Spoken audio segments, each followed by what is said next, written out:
dear reader, dear listener. I feel like we need a popular song done in a violin cover. No, I'm kidding. We That can't do wouldn't be the that. song. No, we would obviously do a Tortured Poets Department song. Let's do our intro because I need to talk about this. Welcome to Say Smut, a literary podcast for readers and non-readers. I'm so sorry to distract us from the point. That is Sarah, and she loves books. And that's Hope. She loves talking to me about books. Forget what I said before about Taylor Swift. Welcome instead to part 1 of our Bridgerton special. Yay! In this episode, we're going to break down everything that happens in the first 2 books and the first 2 seasons of Bridgerton. So to get you prepared for season 3.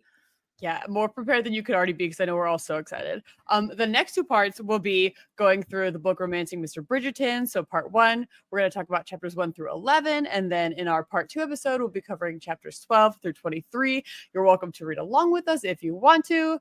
Do you join us in this book party? Maybe. Also, I'm realizing that we are calling this part 1 of the Bridgerton special, and then part 2 and 3 are when we actually read the book. So maybe we'll just keep those instead of saying part 1 and then part 2. Yeah, just to keep all the parts in order. This is part 1, the preview. The preview, and then we'll have 2 and 3 coming up. We don't expect many spoilers from the book to the TV show because we already know that the main plot in the TV show is going to be so different from the book. So don't worry about like listening to the podcast and then being like, I don't want the season ruined for me. It's like, no, we are already going so far off track, and we will explain why and how.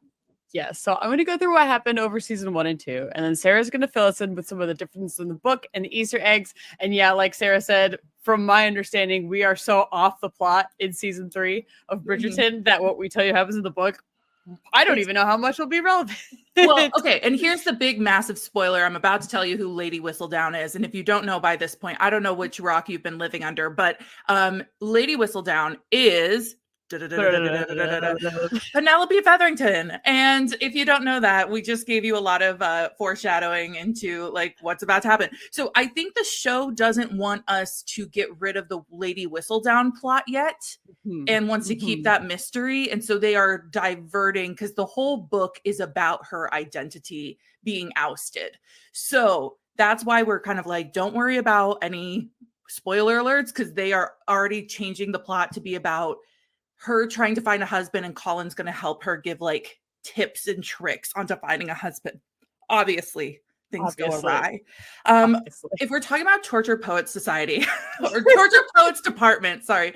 I just was listening to it as I was getting ready for this podcast, and I was like, you know what? Every fucking song is pollen coated.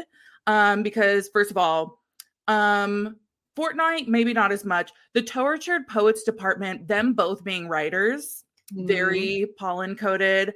My boy only breaks his favorite toys. Somebody put the Viscount Who Loved Me as that song, which like kind of makes sense, but like also Colin has a lot of anger issues in this book, so I'm gonna put that one there. But Daddy, I Love Him. Yeah. And then Guilty as Sin, which is all about like being in love with somebody you've never even like really had a connection with. I mean, the entire plot. And then Who's Afraid of Little Old Me? Let me give that to Penelope right now. Give it to Penelope right now. I Can Do It With a Broken Heart. My personal favorite. Yes, a big fave. I could literally keep going. But I won't. It's just all Penelope and Colin coded. Anyway, but before we even get into their story, we're going to go through the seasons, like Hope said, and then I'm going to kind of chime in with things that I saw different versus things that were real in the books. So preliminary note as we get into season 1, book 1, The Duke and I. This is one of my least favorite books in the series. Spoiler alert, Colin and Penelope's book is actually my least favorite book in the series. Someone tell Lady Whistledown this tidbit of scandal. Can you believe it? This podcast host hates them. But no, I think it'll be better. We'll get into it when we get into their books. But I just want to preface that I do hate these, these books in the series. conversely, we love the shows, which is what Yes. I am going to start talking about. So let's take a refresher into what happens in the first 2 seasons of Bridgerton, starting with season 1. Woo! We're doing it. Okay, so first things first, because I think that it's helpful and I think that the titles kind of indicate things that happen or like give little clues. I wrote down what all the season episode titles are so that we could remember. So in episode 1, we have Diamond of the First Water. Episode 2 is called Shock and Delight. Episode 3 is Art of the Swoon. Episode 4 is An Affair of Honor. Episode 5 is The Duke and I. Ooh. Yes. Episode 6 is called Swish. Episode 7 is called Oceans Apart, and episode 8 is called After the Rain. What happens in the Swish episode? I can't even concept why it's called the Swish. I don't remember why it's specifically called the Swish, but as I recap, we'll see if we can make the connection. There are honestly, like, you know what? We'll just get into it. I'm just gonna get into the show. You know what? Let's just actually do our jobs. So here's the lay of the land for what our core plots are for season 1, just in case you forgot. This one is all about Daphne Bridgerton. So she's making her debut in society. She absolutely kills it. She's an automatic hottie in her first season. Queen Charlotte names her the Diamond of the First Water, which is why that's the episode title. And this would all be the bomb.com. But we are also about to find out that her older brother, Anthony Bridgerton, has some big overbearing vibes. And he's scaring all the hotties away. And he's leaving her with only a total creeper named Nigel Berberk for a prospect.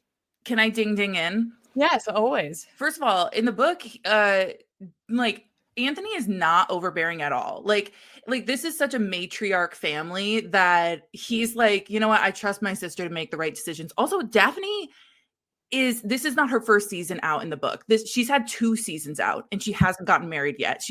The problem is she's been friend zoned by absolutely everybody. So like, the problem is everybody loves her. Everybody thinks she's really nice. Everybody thinks she's a great friend, but no one thinks she's a great wife. Like, no one has those romantic feelings for her. Also, Nigel, way less creepy in the books.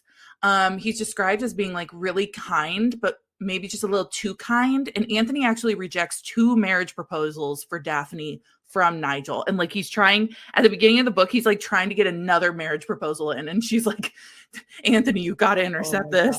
If only Anthony could have intercepted these in the show. He absolutely does not.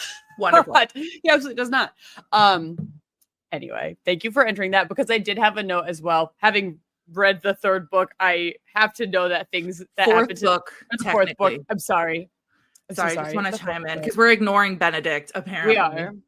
Sorry. We are. So Nigel is mentioned in Romancing Mr. Bridgerton, and no one's like, what a creepy weirdo who has a kid and a lady he ignores. Like, obviously none of that could have happened because he's just a rat. No, in fact, he's actually married to one of the Featherington girls in the book series. And it's interesting because it's interesting because the first season actually follows the first book pretty well. And then the second season is when we start diverting off the path. And that's why I think this season we're just yeeting the plot out. And so Daphne is at a party and like she's trying to dodge Nigel, and Simon comes home. Sorry, you should get into Simon first. Yeah, Simon is my next point. So who is Simon and what's his deal in this season? Simon Bassett. Oh my gosh, Simon Bassett. My words just fell out of my mouth. We've got a lot of them to say. So I know. Simon is the new Duke of Hastings. He's very reluctantly come to town to set affairs in order following the death of his dad, who is the previous Duke of Hastings and also a super big asshole.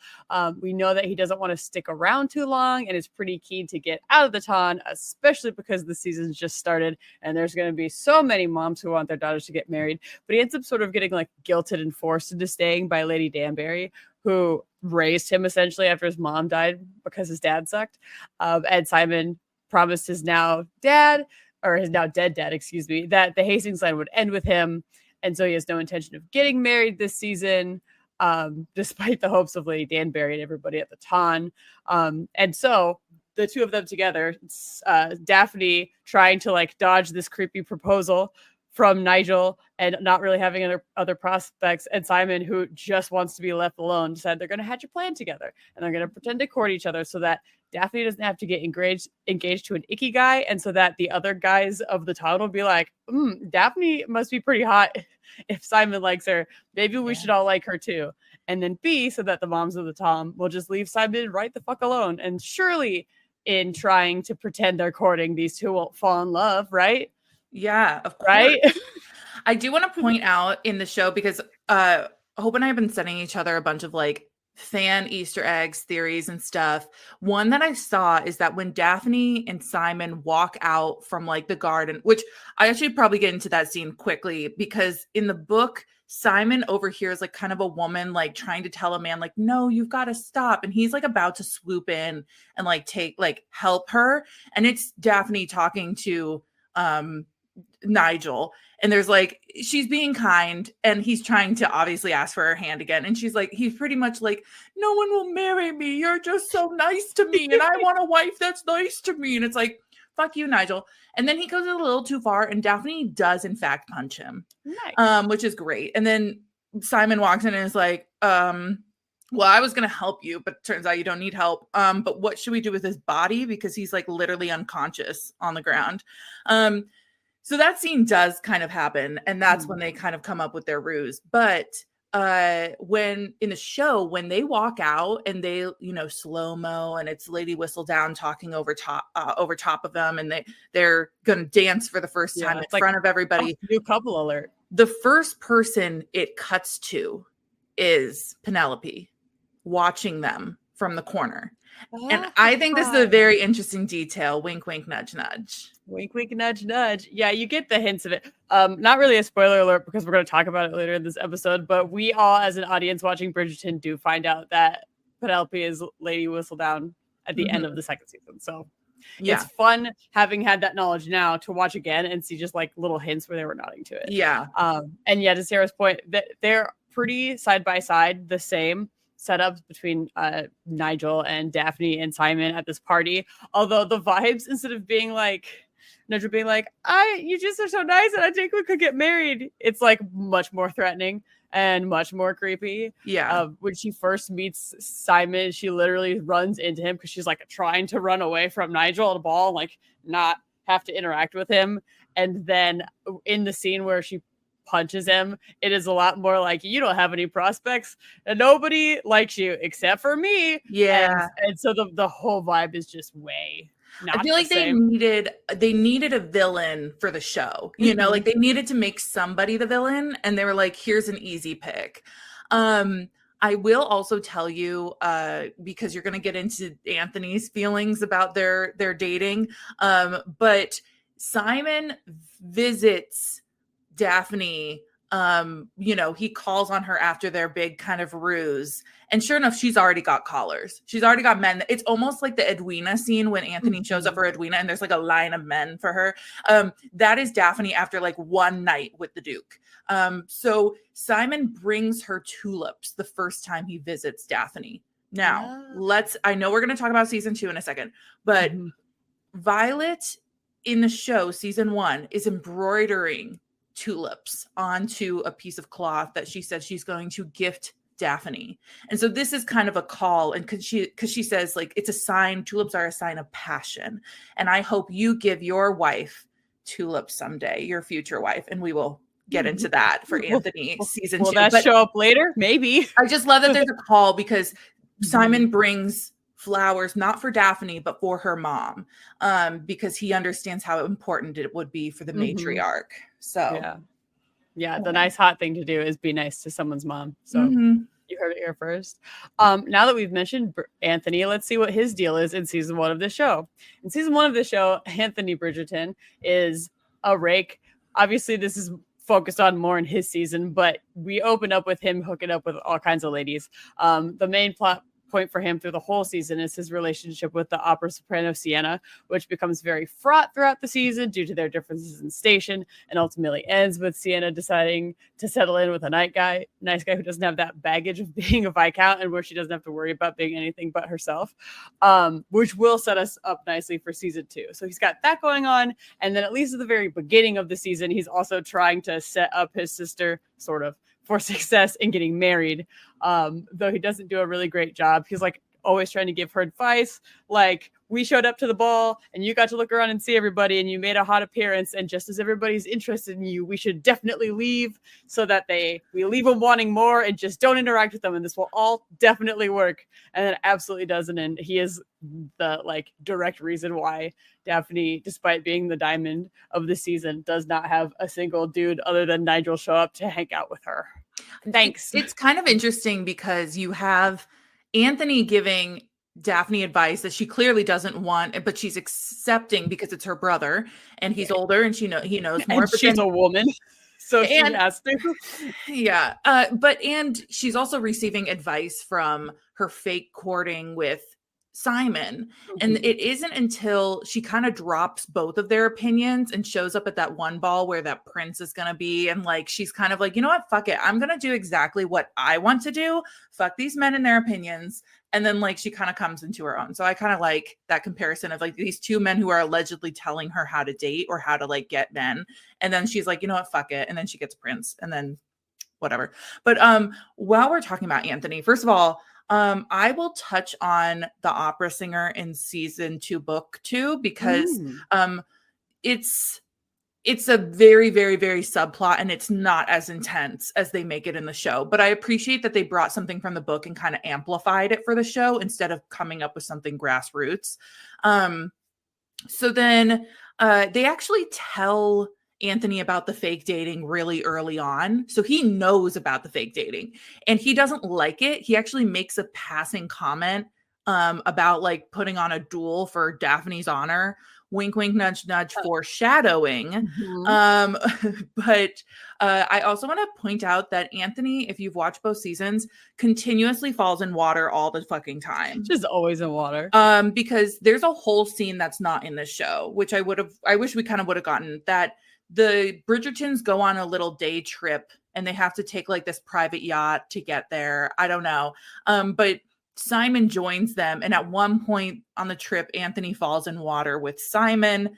And anyway, so it's just kind of funny because it's like, it happens again in the next book that Anthony gets all wet in a pond. So I'm like, what is this? Why are we making this a theme?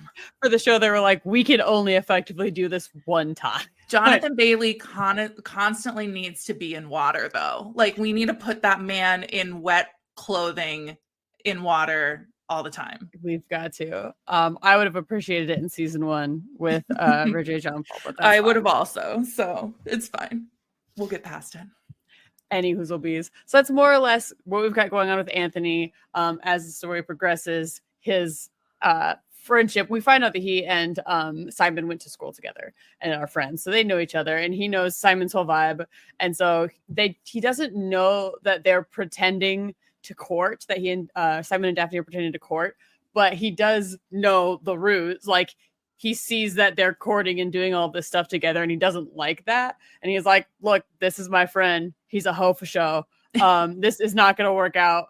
He's not seriously courting you. I got you this Nigel. Why don't you like this Nigel that I got you?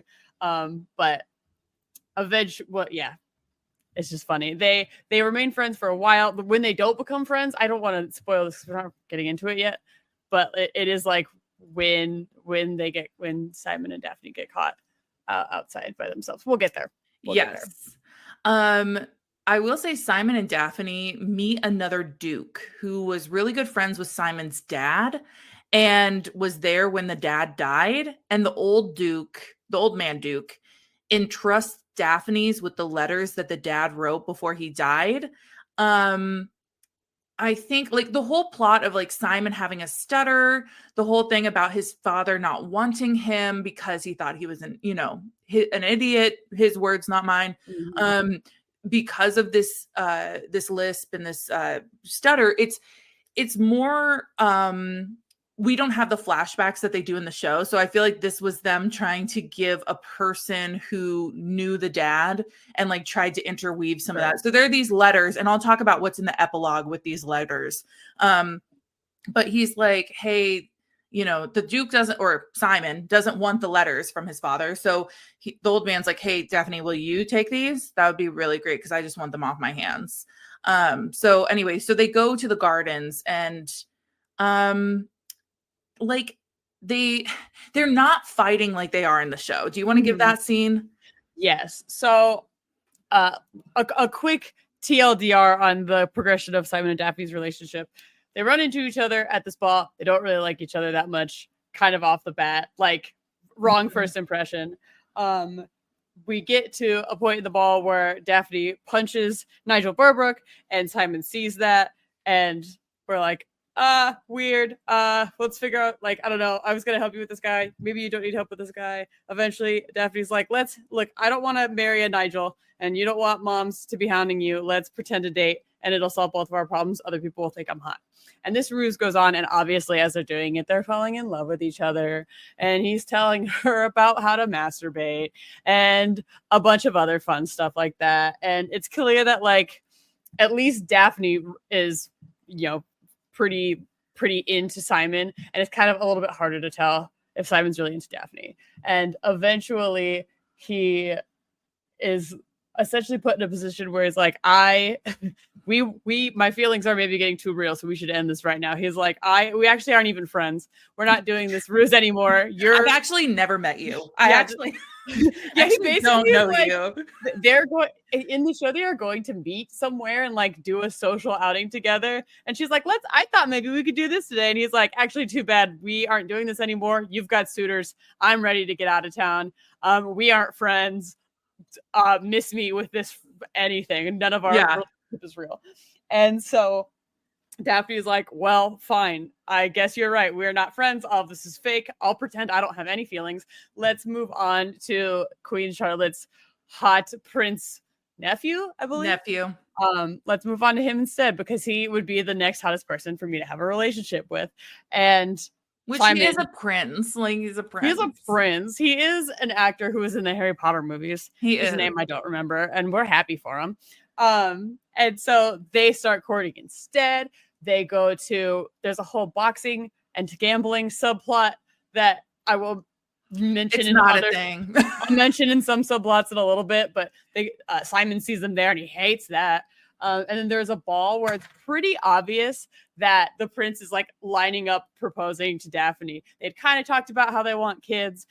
At one of their outings, they'd kind of talked about how their goals and relationships align. He's given her this big necklace as a gift, and she wears it to this ball, and he's like trying to start proposing. And in the middle of his kind of trying to start proposing, Daphne's like, I need a minute. She runs away out into a garden.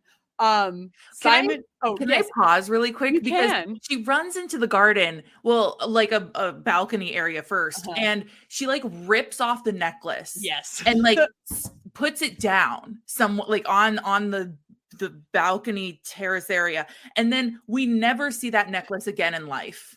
For some reason, I had it in my head before rewatching it that she Titanics it into some water. That does not happen. No, it doesn't. It's just so odd to me that, like, where does it go? I love finding things in shows and movies that are like, oh, somebody in the prop department didn't think that one through. Where it's like, where did the necklace go? This is an expensive, giant, big piece of jewelry, and she just set it down, and then like, just leaves it there to be stolen? I don't know. That's just my one complaint there. And so Simon is also at this ball mostly to say goodbye, because he's like, I'm finally leaving this place. It's kind of like being like, I'm leaving. No, I'm really leaving this. No, I'm leaving. I've showed up to say goodbye to you in a really dramatic way. We aren't friends. But he sees her run out of the ball and then chases after her. She's like stressful and freaking out. And they kind of get into like a light argument about the realness or not realness of their feelings during their pretend courtship. And Daphne gets frustrated and like huffs off further into, there's like a hedge maze in the garden. She like huffs off into the garden, and Simon follows her. And I don't think I had picked this up the first time that I watched it, but the second time I was watching the season, rewatching it for the podcast, they kind of indicate that Daphne was like, I'm going into this garden because I know what might happen between me and Simon if I go into this garden. Yeah. And Simon's like, I shouldn't have followed you into this garden, but I really wanted to, so I did. And they like don't really super communicate that to each other until after the fact. And that, to be fair, that is exactly how it is in the book, which is that she kind of lures him out there. There's no fight. Mm-hmm. It's more like, well, I'm gonna go take a stroll by myself. And he's like, you really shouldn't. And she's like, well, I'm just going to. Here I go. And if you came, things might happen. And You so came. it's more of like Here I this come. flirtation thing. But Mhm. what happens here on out in the show is what essentially happens in the book Nice. too. Yeah. So Anthony catches them out in that garden. He's like, you gotta marry my sister. And Simon straight up is like, I can't do that. And he was like, then I gotta duel you. You have to marry her for her honor. And he's like, I simply can't marry her and protect her honor. So we're gonna have to duel. See ya at sunrise, which is crazy. And the only reason that this duel doesn't actually really end up happening is because Daphne has the realization that Anthony wasn't the only person who saw them in the garden. After this whole thing where she runs out into the garden and Simon's there, and then they get caught in a compromising position, and Anthony is gonna duel Simon. Daphne goes back into the party, and Cressida Cowper is like, have fun out in that garden. Anything crazy happening in the garden? And Daphne realizes after the fact that Cressida knows it could ruin her. So they do actually have to get married. And Yeah, she stops their duel. In the book, it's somebody else who saw them, but it's like a man who has like no clue what he really saw. But she goes to the duel. By the way, I will insert here too. Sorry to be like my popcorn thoughts. The he burned for her was an internal dialogue that Simon had when they first kissed, and he repeats the I burned for her, but only internally. He never says it out loud to her. So that's something people really love, like later on in the show, is that he says like, I burn for you. And it's like, okay, voicing your inner thoughts. But at the duel, Daphne comes and she's trying to get reason, and like everybody's like kind of acting up around her. And so she punches Simon. This bitch be throwing hands. I'm telling you. That's great. Because in the show, she like she doesn't almost die because she's actually not injured, but she does fall backwards off a horse in a way that will almost kill someone in the following season. Well, the irony is that this book ends with her falling off a horse during a rainstorm when she's out riding early one morning, which, if you follow the show, is how Kate gets injured at the end of it's so chaotic to cross these so confusing plot lines. But yeah, Daphne like falls from the horse in the show, but in the book, she does that at the end of the book. It's like kind of the pinnacle moment. So. Exactly. So woof. They do end up getting married, and even like in a sped up way get married, because they're like, we gotta get married, and it's definitely because we love each other, and it's not because at any point in time Cressida might blow up our spot and talk about how we were together in this garden. But their wedding like is kind of uncomfortable to watch because Simon thinks he's trapping Daphne into a kidless marriage because he's like, I can't give you kids. And she's like, that's okay, all I want is me alone, but I love you so much that it's fine if we don't have any. And Daphne thinks that she's trapping Simon into a marriage in general because like he's doing a pretty bad job of expressing any feelings he has toward her, and it just kind of seems the whole time like he's only doing this because they got caught in the garden. Since before he was literally like, we haven't even been friends the whole time. It's a very hilarious miscommunication. Eventually, they end up confessing each other, or confessing how much they burn for each other, and their relationship starts going well. In their marriage, they're like, oh, misunderstanding. We've loved each other the whole time. And then we get a whole episode of a lot of lovemaking. It's very beautiful. And I'm gonna ding in. Can go I ahead? Yes. Ding, ding, ding. So when they're prepping for the wedding, there's no like rush job necessarily that's to the degree of like, because Queen Charlotte's not a character in the books at all. So that whole scene of like a love and friendship and stuff, like, which is beautifully written, is only in the show. But in the book, there's a scene where Simon delivers the ring he's picked out for Daphne. Well, it's important to note that back then, rings were typically family heirlooms, and the men didn't pick anything out for women. Like, if it was picked out, it was typically done by the woman, the family. Like, it wasn't something that... So it's really personal that Simon brings this ring he's picked out and purchased. I can't remember if he purchased it or picked it from the, like... it's not necessarily like his mother's wedding ring. It's like Right. one of the many rings he had access to, but he picked it specifically for Daphne because he thought it was her taste. And that's like a huge moment for them because it means that like he really does know her. He really does love her.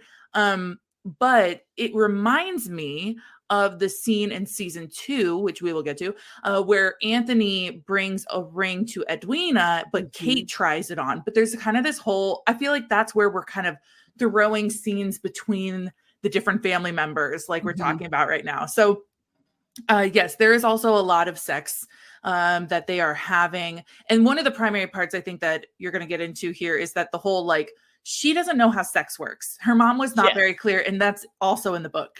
She does not know how sex works at all. Yes. Not knowing how sex works is a very, very unfortunate problem in this in this season of Bridgerton. I am gonna run through how the rest of Daphne and Simon's relationship plays out, and then hop back onto some other things that happen in season 1 that we need to know about for season 2. But before I do any of that, I'm going to have to put in a trigger warning when I talk about this. Yes. A little bit. Obviously for sexual content, but also for non-consensual interactions and what I would consider to be assault. So if you don't like any of those things, skip ahead several minutes, get to season 2, or skip out on the pod from here on out. See you next episode. We'll see you next time. But after the wedding and after the iconic I Burn For You scene, which is sort of, they leave the wedding and they go stay at an inn, and then they finally get hooking up, and Daphne is like, well, what a relief. I thought maybe his junk was going to be malformed because he's told me that he can't have kids, and I don't know how having kids works anyway. So also all in the book. She accuses him of being unable to even perform in bed, which is hilarious, actually. So Simon, for clarification, because I don't even think I've really emphasize this. Simon doesn't want to have kids because his dad was an asshole, because he had this his dad was really invested in having an heir. And when he goes and talks to Simon for the kind of the first time, he's got this stutter, and his dad's like, you are dumb. You're so embarrassing. You're not my son. I'm just going to continue to pretend you don't exist for forever. And like little kid Simon writes all these notes to his dad, which he doesn't even open in the book or in the show, I mean, which is deeply sad. So we see pretty early on in the series a scene between Simon and his dad as his dad's dying, where he's like, I'm never having children. This bloodline ends with me. There will not be another Duke of Hastings after this. And then his dad just kind of dies. And so he's like, good, I've made this promise. I don't want to have kids. And I say, I guess, live your life. Now, Daphne, on the other hand, has always wanted to be a mom and has a huge family, and is also a lady in the 1800s with no other real purpose but having kids. So it's like, I think she really does want to have kids. Yeah, like when we talk about some of the other characters, like when we get to Eloise's story, which pisses me the fuck off, it's so uncharacteristic for Eloise to just want to be a mother, but Daphne really does. Like, I mean, and Simon knows what he's fucking doing right now. True. So Simon is just kind of like, I can't give you kids, which is technically not a lie, but also not really the truth at all. And at first Daphne thinks, that he's like impotent or malformed. And then when they finally hook up for the first time, she's like to her maid, I've got great news. I don't know why it is that he can't have kids, but his junk is working. Like, it not working like it can make kids, but like it's intact and nuts. Like, I can ride it. That's all that matters. And so there are all these little dropped in scenes where it's like Daphne talking to a kid in the town nearby, and it's clear that she would be a really great mom. And that's kind of sad because they can't have kids. And she ends up there's like, I forget full details. I think she ends up finding out how sex works more from her maid. She's like, can you very explicitly, like, I'm not going to get you in trouble. We need to have a woman-to-woman talk here. Please tell me exactly how babies are made. And she finds out about how cum works. Yes.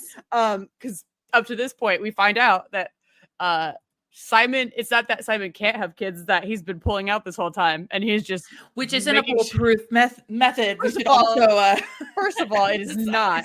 Use protection. Don't rely on pulling out. But that's what Simon's been doing this whole time, and that shows in the show. So to prove that this is the case and that maybe he can actually have kids, trigger warning, non-consensual event about to happen. Hope is about to talk about what I consider to be assault. Daphne decides to start or to have a consensual interaction that's like fun and sexy with Simon, and then kind of gets him into a position when they're intimate together that makes it so that he can't not come inside her, which I yeah, hate. she's on top of him. She's on top and doesn't stop. But okay, I'm gonna now switch to the book because a Yes. lot of this follows exactly in the book, which is she doesn't know the maid makes a comment that has to do something with seed, and she's like, oh, that's what he's been doing in the sheets this whole time and not inside me.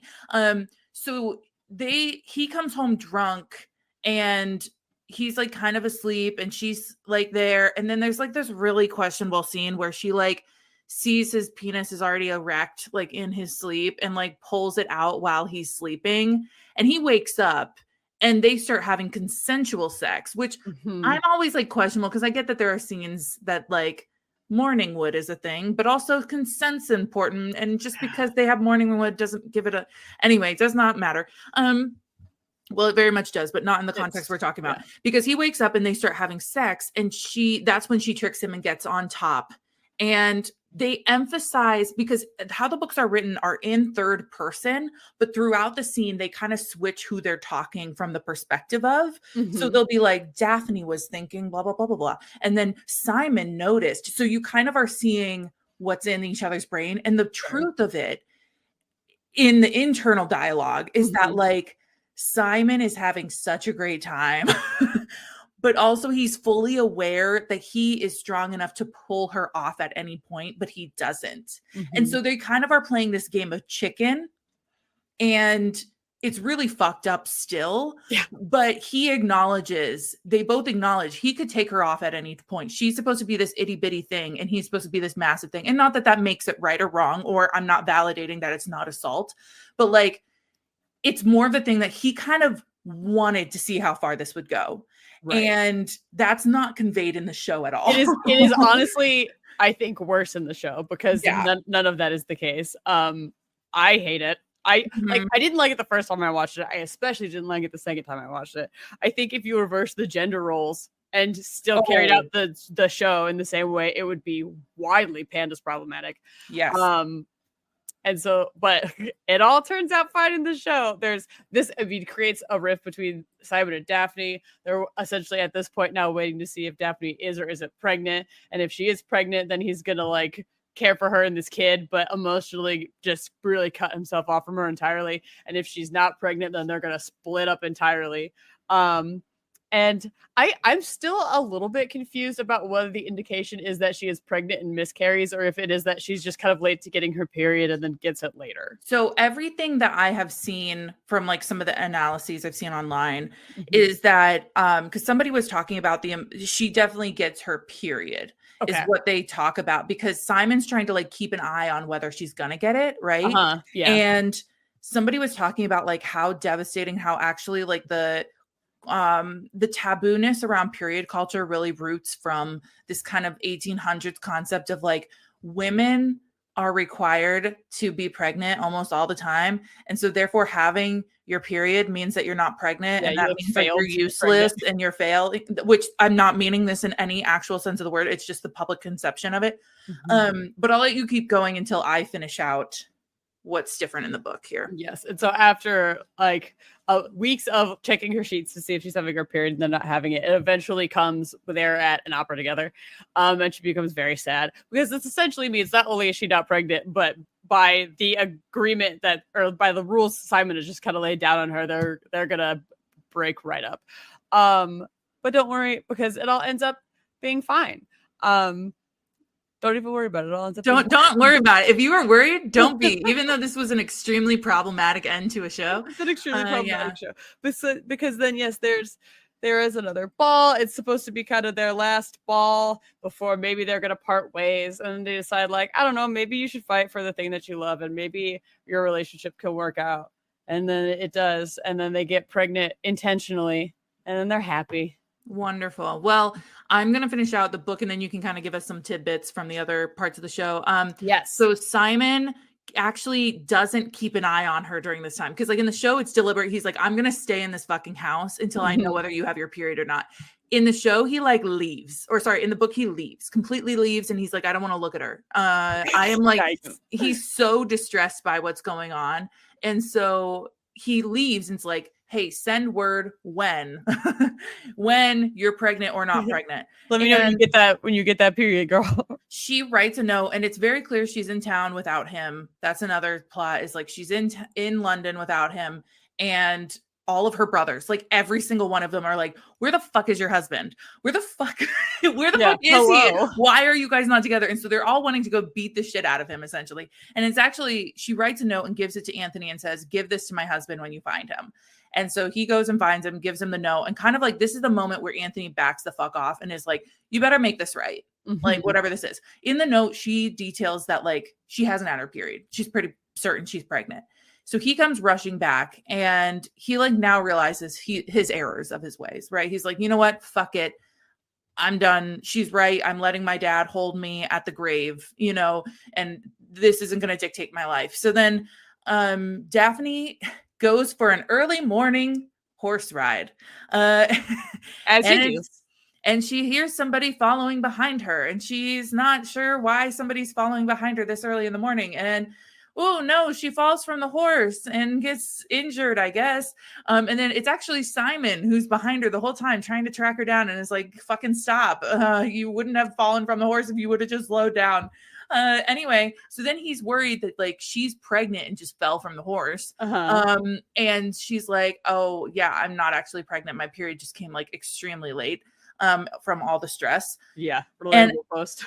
And there are 2 epilogues to the books. So there's the initial epilogue that you get in these books, but then Julia Quinn wrote a whole nother book detailing like the way afterlives of these characters, in which Simon, spoiler alert, Penelope and Colin come with one of their children to Simon and Daphne's house, saying that one of their children hasn't been speaking, which is similar to what Simon went through when he was a kid. And so they were like, hey, can you like give us any advice for what can go on? And like Simon and Daphne are like, hey, remember those letters? Maybe we should look in those, because maybe you're not that your dad's like the best dadly figure to be given advice, but like maybe that'll give us some confirmation during this time.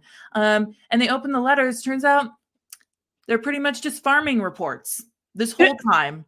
And it's just another indicative moment of this motherfucker doing shit, haunting them from the grave yet again with these letters that were mysterious, and turns out they were nothing of importance. So that's kind of how we finish the book. That's terrible. Isn't it terrible? It's so terrible. That sucks. No, it's bad. Amazing. Let's wrap up our talk about season 1 with other kind of quick but critical plot points that happened in the first season that become relevant in the second season and probably beyond.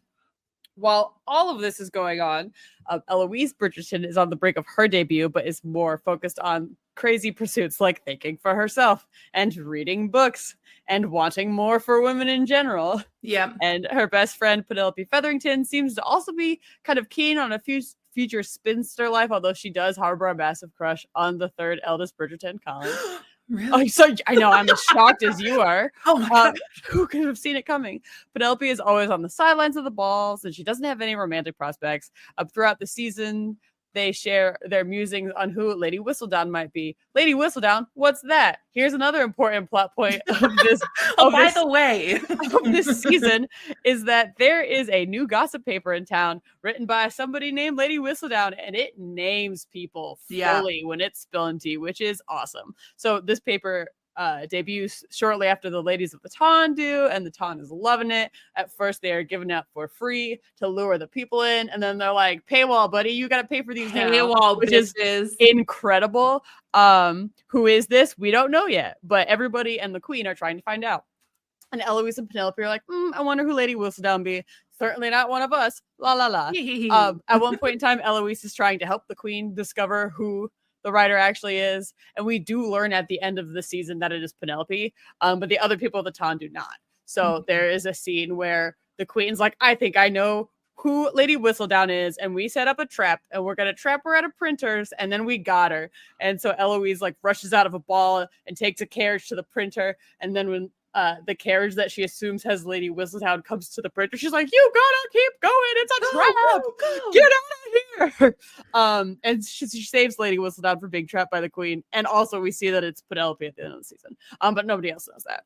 Another important plot point coming in is that Marina Thompson, who is a cousin of the Featheringtons, has come to town a little delayed from the start of the season, but she quickly becomes the hottest catch of the ton, which is kind of helped by the fact that Anthony has been blowing it for Daphne this whole time.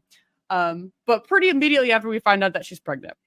Mm-hmm. And also that she doesn't really want to be there because she loves the man who is the father of this child. The Featheringtons are keen to get her married off once they find out that she's pregnant, because they didn't know that at first. They're like, we've got a very limited amount of time before it becomes obvious that you are with child, so we got to get you married off. And also at the same time, Lord Featherington, A, matters, and B, is gambling away his family's money and trying a variety of schemes to not be broke, including fixing boxing matches that he bets on. But he dies at the end of the season, which sets us up for season 2. That's why I'm bringing it up. Eventually, Marina lures Colin Bridgerton into an engagement, only to have her pregnancy secret blasted by Lady Whistledown and ruin everything. I wonder how Lady Whistledown found out about the pregnancy and why she would have disrupted the engagement between Marina and Colin. Who could say? But Marina ends up marrying the brother of her baby daddy. We find out her baby daddy died. It's really sad.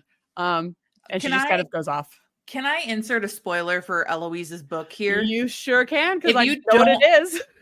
You know what it is? Yeah, I know what it is. Oh, I don't know if I've told the books before. I don't know if I told you. Okay, so if you don't want the spoiler, like skip ahead like 4 minutes, 5 minutes. Plug your ears. Plug your ears. Or just a few minutes. So Eloise's book is that she becomes a pen pal to her cousin's husband because her cousin passes her away. Her cousin is Marina Thompson. Uh-huh. She is a married woman and has 2 twins, which you'll see in season 2. She's a married woman with 2 twins. And so it's these weird parallels because Marina actually, trigger warning really quick for mental health and suicide. She actually takes her life. And so Penelope starts writing the husband of her cousin because as like a sympathy note. And then they start going back and forth. And we'll get into this when we talk about romancing Mr. Bridgerton, because there's a lot of lead up in that book to Eloise's book, talking about how she's like being a secret pen pal. Why does she have ink on her hands? Is she Lady Whistledown? Mm-hmm. Who knows? But it's just weird how Marina Thompson in the book is never alive and with us and having an active plot. But it's so interesting that in the show, we introduced her in season 1 as a relative of the Featheringtons. And then we already see Eloise's future love interest come into the picture. And yeah, so it's just, I think that's such an interesting layout. Yeah. At least we assuming that part of the book stays intact for the show. Who knows? Who could know? But yeah, and there's a whole ass engagement to Colin Bridgerton that happens, which is crazy. Yeah. Super crazy. Other plot points worth mentioning is that Benedict exists, and he loves art. And he goes to an artist's house where they have fun, drinking, art, orgy, sexy times. And he hooks up with the modiste in town, who is Madame de la Croix, which I spelled as a joke in my notes, like LaCroix, the beverage. But then when I looked it up, it is actually spelled that way. And I thought that was funny. That's hilarious. So eventually, it is. I was like, wait. How is it? Because I was like, hope you can't just call her Lady LaCroix on the podcast. Well, you can. Well, I can now. It's spelled the same. That's not what her name is. Anyway, so eventually Benedict hopes to get into more art. He will in season 2. And we wrap up the whole season with all pretty much being well that ends well. So we have Simon and Daphne are happy together and they have a kid. Anthony decides that he needs to stop being a hoe for show after he and Sienna just sort of like break each other's hearts and break up. So he's going to maybe start shaping up for season 2. Benedict's going to think about doing art. We, again, the audience know that Penelope is Lady Whistledown, but nobody else knows that. Colin is going to go travel the world to escape the scandal of having almost married Marina when she was pregnant, and Mr. Lord Featherington dies, and we learn that a new Lord Feathering will be coming to town soon, which is important for season 2. And that's pretty much everything that happens in season 1. Wonderful. So we're actually going to go pretty rapid fire with season 2 and book 2 because we already did an episode, actually episode 2 of this entire podcast is about the Viscount Who Loved Me. So we're going to go like rapid fire through the differences of this one. And I'm going to start with a preliminary note. If you've listened to our other podcast, I love this book. I think it's a perfect display of enemies to lovers in a historical romance. And the reason why is historical romance is so heavy on dialogue because there's not a lot of action happening. There's a lot of conversations happening. So it's witty. It's well done where they really are enemies. And then they really are like, no, I hate you so much. I want to fuck you. And then they really are like, oh, no, I'm in love with you. So because sometimes I feel like we flip the switch too fast on enemies to lovers. Like they're like enemies for a few minutes and then something magically just happens and they're lovers. And it's like, no, I need to feel that transition. So you take it away. Where are we at? Yes. First, I'm going to give you some quick positions on where all of our kind of core important characters are at in the season. And then I'll pop in some important things of note for us to remember that happened in the season. So first things first, episode titles, because it's worth it to point out again, Sure is. Are in this order. Capital R, Rake, Off to the Races, A Bee in Your Bonnet, Victory, An Unthinkable Fate, The Choice, Harmony, and then finally, The Viscount Who Loved Me. Okay, here's my question. Yes. I'm starting to wonder if the title names are when the two people fall in love or like when they finally admit their feelings to some degree. Because if we take a gander, I'm pulling it up because go ahead and tell me where it pops up in season 3. Let me just. So as we know, season 3 is coming out with 4 episodes to start and then 4 episodes a month later, which is heinous and criminal in itself. But episode 1 is Out of the Shadows. Episode 2, How Bright the Moon. 3 is Force of Nature. 4, Old Friends. Now let's switch over to episode 5 is TikTok. 6 is Romancing Mr. Bridgerton. 7 is Joining of Hands. And 8 is Into the Light. So we will have to see if the title name of the episode will be the episode that they finally confess feelings in. Yes. But to lightly answer your question, I do believe the answer to that is yes. The season 1, episode 5, The Duke and I, is when Daphne and Simon get married.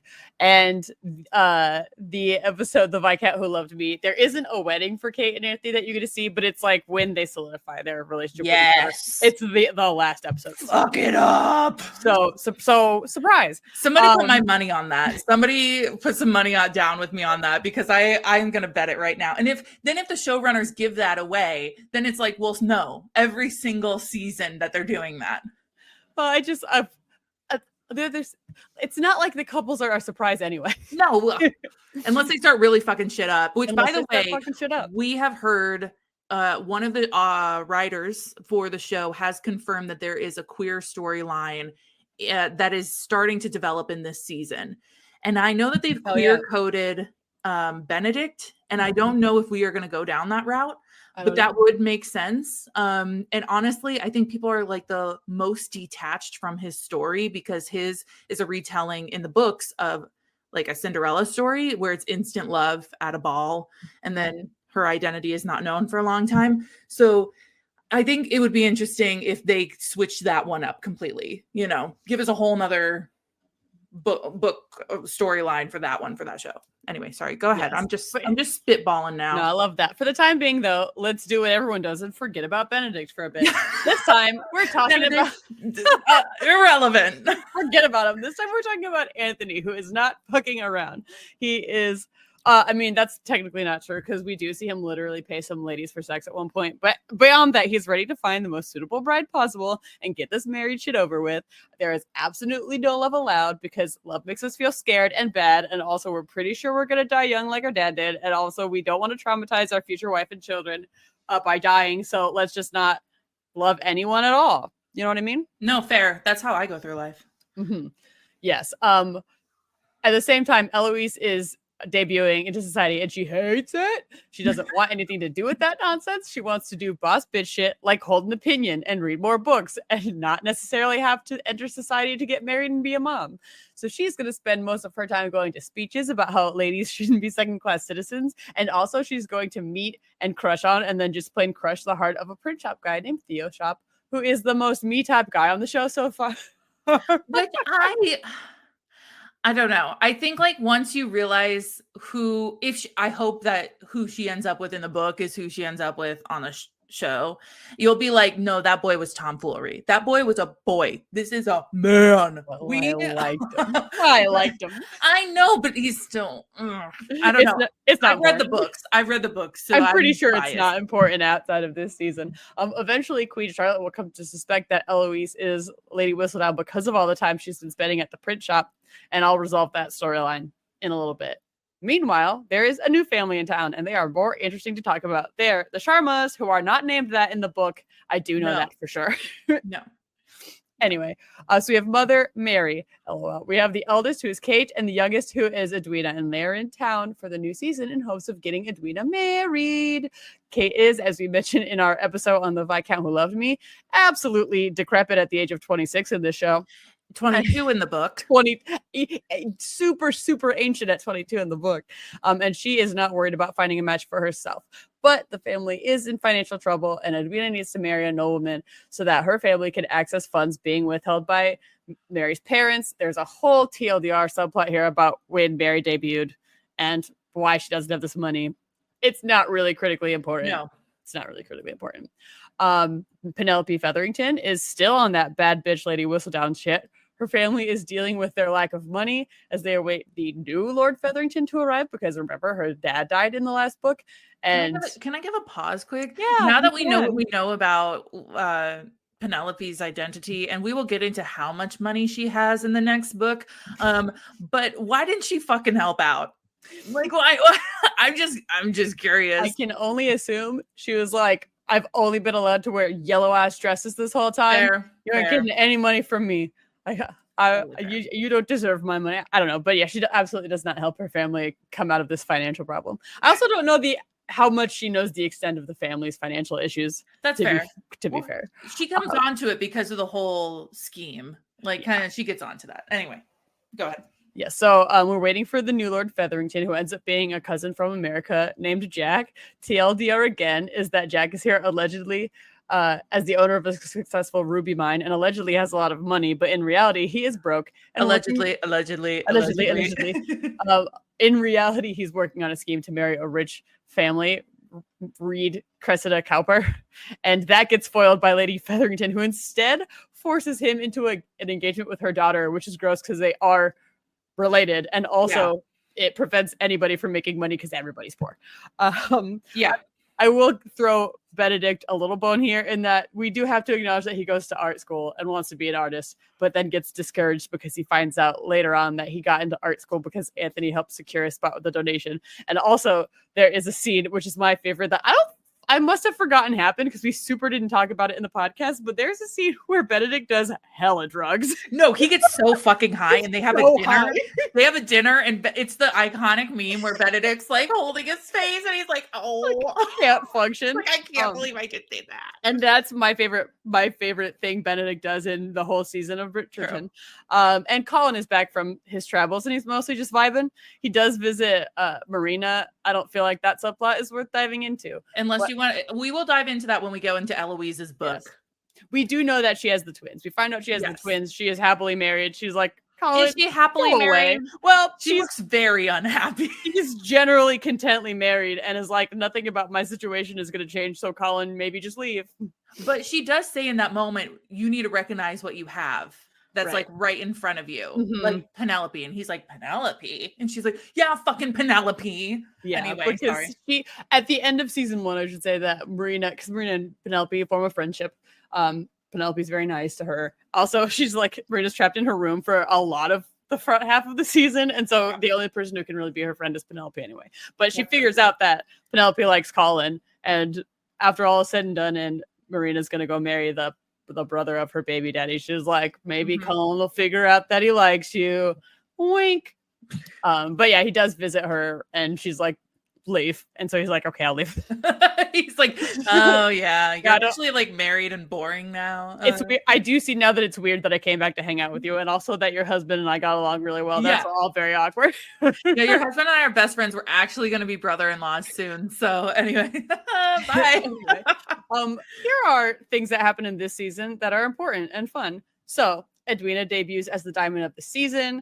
Anthony Bridgerton is like, hell yeah, this solves all my marriage problems. I don't even have to like try to find someone who will be good enough. The queen pretty much is doing that for me by telling me who the diamond of the season is. Let's get this loveless courting process started. Initially, Kate encounters Anthony while riding horses, and they have some flirty intrigue. Unfortunately, at a ball, Kate overhears Anthony participating in some lame bro talk, and about not wanting love and stuff. And so she just automatically hates him and is not keen to let him marry her sister, which I think is fair. Totally fair. The events that follow include a lot of hateful yet sexual tension between Kate and Anthony as Anthony tries to court Edwina, and Kate and Anthony's feelings for each other become more clear as Edwina tries to force them together so that they like each other, so that Kate will approve of her marrying the Viscount. So what a hilarious backfire. Edwina and Anthony go through an entire courtship here and also get engaged and also get as far as the altar before Kate drops a bangle and Anthony reaches for it, and this somehow exposes their love. Somehow everybody like kind of already knew it except for Edwina, and that was the moment she realized. Yeah, it's bangle dropping and picking up really gives away the game in this season. So that happens. I just think it's funny that there's a whole wedding, because we talked about this in our first podcast, our podcast about this episode 2, and that just does not. No, I'll get into when you're done explaining. I'll get into some of the differences, because this is where we really divert plots. Yes, things get wacky and wild. During this courtship between Edwina and Anthony, they go to the races together. They promenade. The Sharmas are invited over early to the Bridgertons ahead of a fun gala that they're hosting. This is where we get the iconic Paul Mall scene, which I am going to specifically talk about because Sarah asked me to fact check a sequence that pops up on social media a lot to see if it happens. Can we end with that? Can we end with that, Paul Mall? Yeah, we can end with that. Okay. Tia, we will get to that later. I'm going to highlight it in my notes so I remember to come back to it. Us trying to organize a podcast as we're doing the podcast. In any case, the bangle drops. The wedding is called off, and the queen will eventually be like, this isn't embarrassing. I decided this wedding shouldn't happen because the Diamond and Anthony weren't even that great of a match. No one's embarrassed anymore. It's all fine. The queen has been trying all season to find out who Lady Whistledown is, and she starts to suspect that it's Eloise because of she's hanging out with my favorite guy at the print shop. Mm-hmm. So in an effort to stop the queen from suspecting Eloise, the queen confronts her, is like, I know you're Lady Whistledown. And she's like, I'm not. I don't even know what to tell you. Like, I'm so not, and I'm so trapped. But she tells Penelope, like, oh shit, the queen thinks I'm Lady W. I'm so not.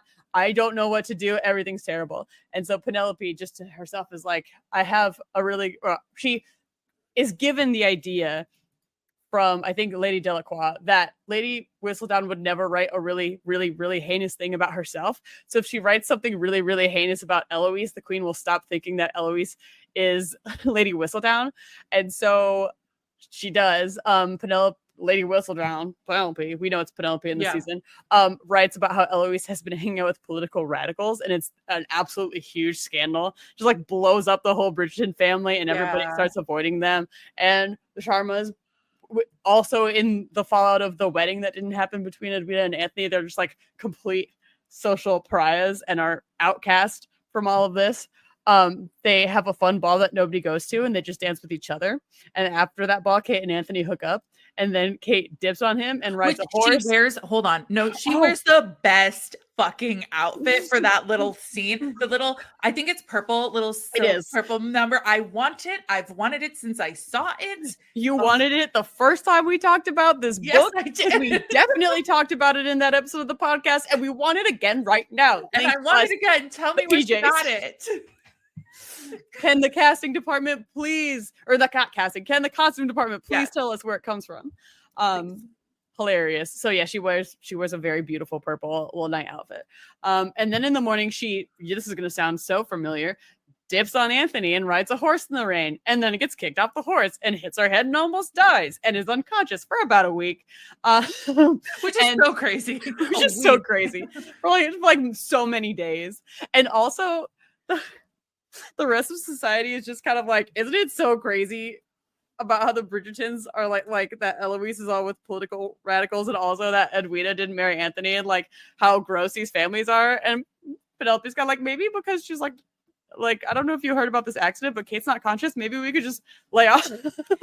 Yeah, you guys, maybe Maybe we could there's just a lot chill. of things going on. Maybe we could all just, I hope she's not come out of her coma yet, but maybe let's see if she's alive first before we continue to talk shit. But she's alive and it's fine.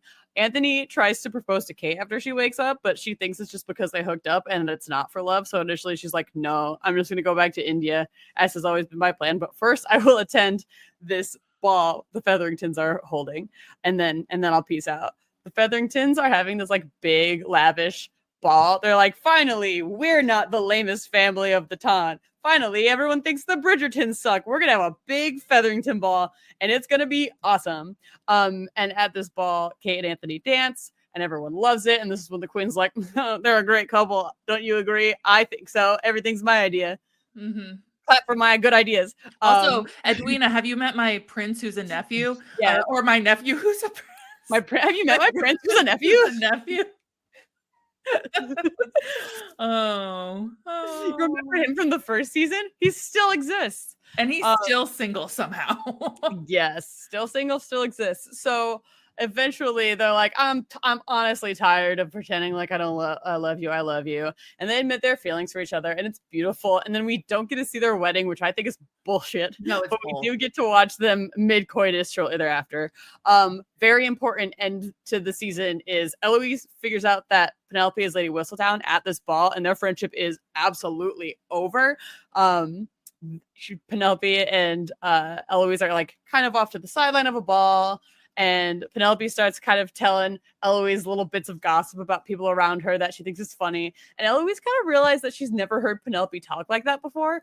But the way that she's saying this stuff kind of reminds her of somebody else who gossips. Oh, Lady Whistledown. So she goes into Penelope's room. Heaven knows how she found the floorboard where Penelope keeps all of her money, because she does. And she like rips through all Penelope's stuff and finds out. Which and is also like not friends. It's also like, look, I know I kept a secret from you, and I know I ousted like some really big gossip about you, but also like, can you just fucking hear me out? Because like, as somebody who like just needs like some sort of solution to things, even if I was Eloise in that moment, I would want to hear what she says to defend herself. Even if I didn't want to accept it, I would want to hear it just to validate myself. But Eloise doesn't give a fuck. She's like, I'm mad because I had my hot printer guy that I liked, and I broke that up. And also you said such mean things about me and my family, and it's all just bad, and we're not friends anymore. And so that sucks for Penelope, but then it gets even worse because in the last episode, we have the scene where Penelope hears Colin say that he'd never court her, and it makes her so sad, but it is different from how it is described in the books. Yes, and I want to get into that later. Because we'll get into that later. I know a little bit about it because it's referenced in the book that we read. But in this one, Colin doesn't know that Penelope heard him say that, and she's real sad. And that's where we leave off season 2. So I want to just quickly, because if you want more in depth, go to episode 2 that we did about the Viscount Who Loved Me. But I want to go through some quick scenes that are really different. Anthony and Kate spend way more time together than Anthony and Edwina ever do. Like, I think Anthony and Edwina spend 2 scenes together, maybe. And like, Anthony's not even that interested in Edwina in those scenes. Like, it is so clear he's not into her. The whole not rivalry, but like animosity between Kate and Edwina never exists. Like, Edwina's actually cheering for Kate because she totally sees this. Like, she's like, you guys hate each other a little too much. You know what I mean? Like, you guys should really like fuck that energy out, you know? Yeah. And so when it does come to fruition, you're kind of like, she was like so on board. Also, Anthony and Edwina end up having more of a friendship, like a sibling friendship. He actually offers, because they do have money problems, but he offers to pay for a dowry for her because she finds a guy she's interested in, and like it's a whole like yay moment.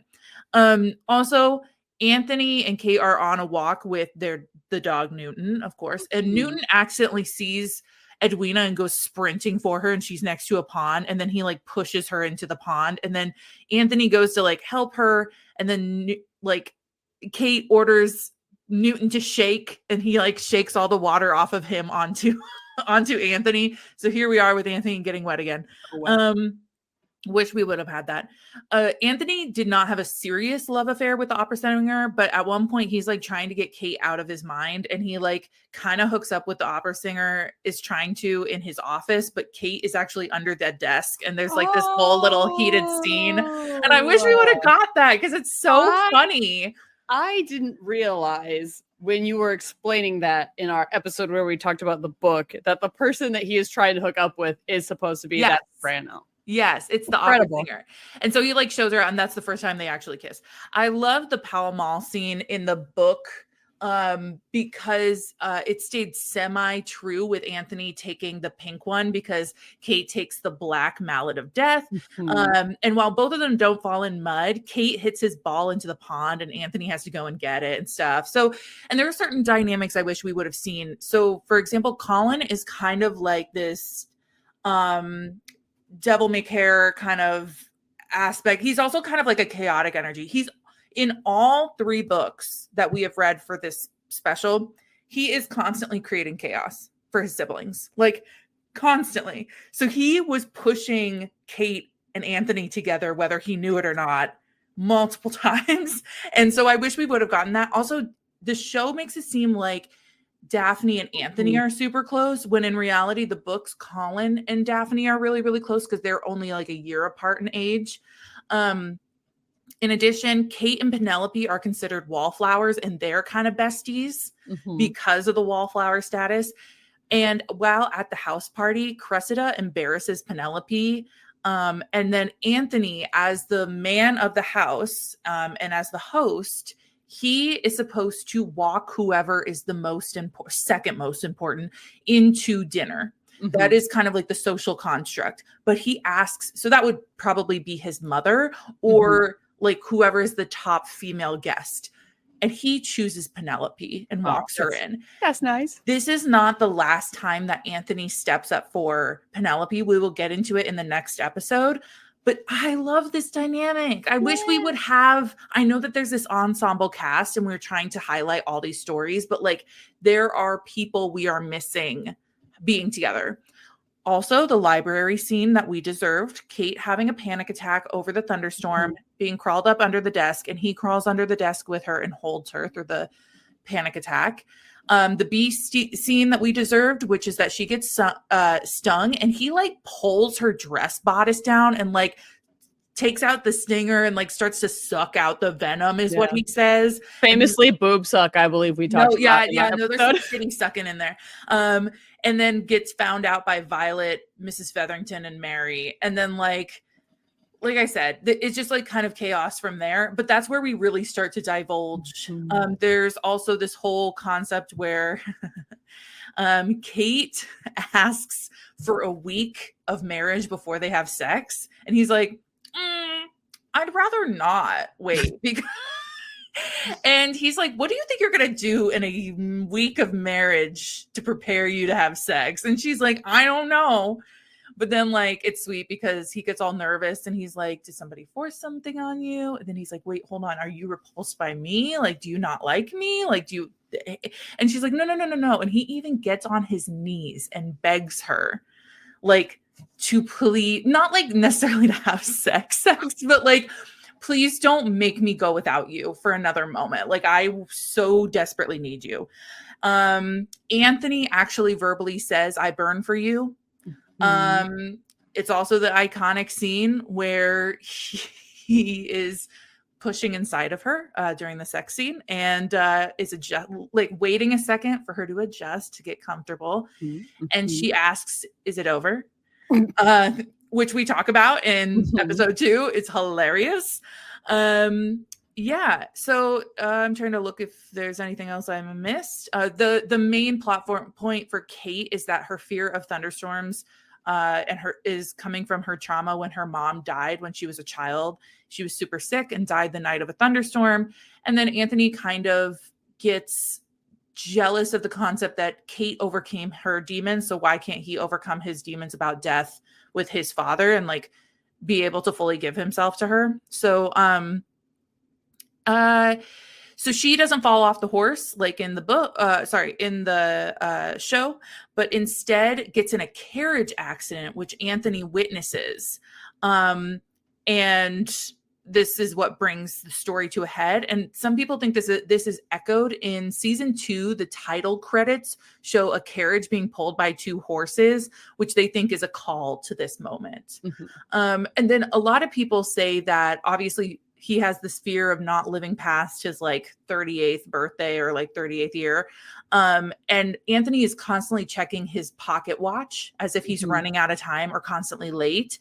And people think that's a reference to him feeling like he's running out of time in the show.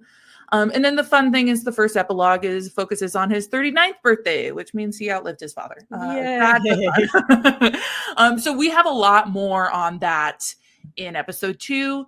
Now we have covered everything. Hold on. You have one more thing. The Paul Mall thing. Yes, this is not like, I think everybody who's like deep in Bridgerton already knows this, but it's worth going over since we're recapping everything. Sarah wanted me to confirm the order in which the Bridgertons and their associated friends hit balls into wickets during the Pall Mall scene in season 2, because it appears to indicate the order of the seasons happening on Netflix. So I watched it just to confirm that it happens that way, and it absolutely does happen that way. I'm thrilled to tell you that it appears that there's some kind of an order to what's happening. So to break it down real quick, Daphne, all the Bridgerton siblings, and also Kate and also Edwina are playing Pall Mall. Daphne, I believe, goes first. It doesn't show her hit it through a wicket, but she's first, and it's her first season. Kate makes a ball through a wicket that's number 2, and later in a wicket that is number 4, which I think the internet seems to be pretty sure is nonstop season 2 being her and Anthony's season, and maybe the 4 of them is them they have 4 kids. Yeah, they end up having 4 kids. Cool. So it could mean that. Next, Benedict goes and he misses wicket 3. Womp womp. Womp womp. Not your season. Not your season. But then Colin comes in behind him and he's like, surprise, whack. And he gets a ball into wicket 3. Colin is season 3. And then Eloise gets a ball in wicket 5. Not 4. Yeah, well, because, Which, you know what? They are also setting some things up for Francesca in this upcoming season, which I wouldn't be opposed to, because she's my favorite book. I wouldn't be opposed to her being the next. Yeah. So a little bit of who knows who could be season 4, but season 5 might be Eloise. Yeah, I'd enjoy that. And that's it. There was also a scene, because we've been sending each other TikToks back and forth. There's also like this weird moment at the end of season 2 where Benedict, because I know you all have forgotten about him by now. Who's he? He's finishing up his art stuff because he's gonna like quit art school while he's figuring this shit out. And he weirdly closes his box with like an emphasis on his 4 fingers. And people are like, is this a call to him being the 4th season? I don't know if that's too deep of a cut, but I wouldn't put it past these producers to go like Taylor Swift deep at this point. You know what everything is a clue, you guys. Everything is a clue. But it's just such a weird emphasis on those 4 fingers in that scene. And it kind of looks a little weird. Anyway, I don't know. Maybe that's too far of a stretch, but that's what I got. So anything else for the greater good of the people before we head on to part 1? If you'd like to hear even more really interesting takes about what we thought of season 2 and its corresponding book, listen to the 2nd episode of our podcast. Yes. So I should have mentioned part 2. It's the start of the Romancing Mr. Bridgerton series. We're going to do chapters 1 through 11. So we are going to actually record that right now, but you guys will listen to it next week. You can, if you so choose, find us on TikTok and Instagram at Say Smut Podcast. Additionally, we would love to hear your book recommendations. Send those to us via email at saysmutpodcast@gmail.com. And also, we'd love to hear what you guys think of our podcast. But just like, don't be mean to be mean, as we say, like be mean in an enemies to lovers kind of way. But in the meantime, stay smutty. And we'll see you next week. Goodbye, dear listeners. Goodbye.